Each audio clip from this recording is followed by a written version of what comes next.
मखाना तो super food है, पौष्टिकता का भंडार है, लेकिन मखाना आसानी से पैदा नहीं होता। मखाना पैदा करने के लिए कितनी तकलीफें सहनी पड़ती है, ये यहां आके ही देखा जा सकता है। और इसलिए मेरे मन में यह भाव आया, मैंने आदरणीय उप मुख्यमंत्री जी को, कृषि मंत्री जी को कहा कि भैया हम कृषि भवन में बैठ के बना दें मखाना बोर्ड, सब अफसर बैठ जाए और मखाना बोर्ड बन गया। लेकिन जिनने तकलीफ नहीं देखी वो क्या दिल्ली के कृषि भवन में या बंगलों में बैठ के कोई अच्छा बोर्ड बना सकते हैं क्या? जाके पांव न फटी बिमाई, बोका जाने पीर पर आई। मैंने कहा देखना तो पहले वहां तो चलो, जहां किसान मखाने की खेती कर रहा है, और खेती करते करते कितनी दिक्कतें और परेशानी आती है। और इसलिए मेरे मन में एक बात आ रहा है और आई, यह भी हो सकता था कि हम आते यहां मंच पे स्वागत करवाते, भाषण देते और निकल लेते, उससे भी सही जानकारी नहीं मिलती।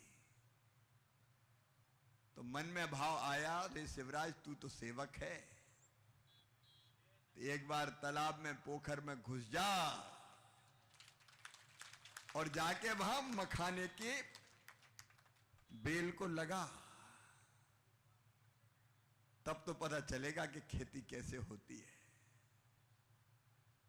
और इसी पवित्र भाव से अगर हम देखो जनता की तकलीफ समझने की कोशिश ही ना करें, और वो सुनने में भी पता नहीं चलती कि इतनी तकलीफ होती है, वो तो जाके देख के जब पानी में घुसते हैं तो कितने पांव धंसते हैं, और पानी से कैसी कैसी खुशबू आती है,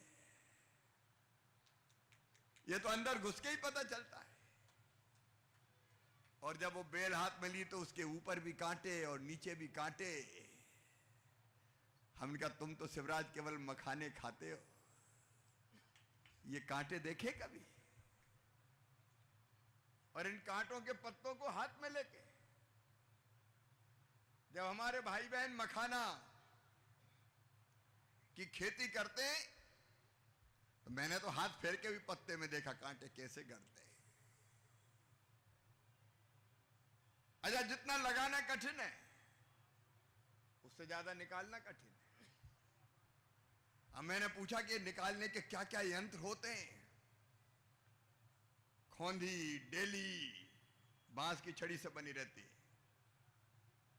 ये कच्चे पके बीजों को संग्रहित करने के लिए। फिर छलनी चाहिए, फिर मैट चाहिए, फिर लोहे की कढ़ाई में भूनो, एक बार नहीं दो दो बार, अफारा, बटना, थापी, चूल्हा और बांस की छड़ियां। अगर ये नहीं आता दरभंगा तो शिवराज को समझ में ही कैसे आता।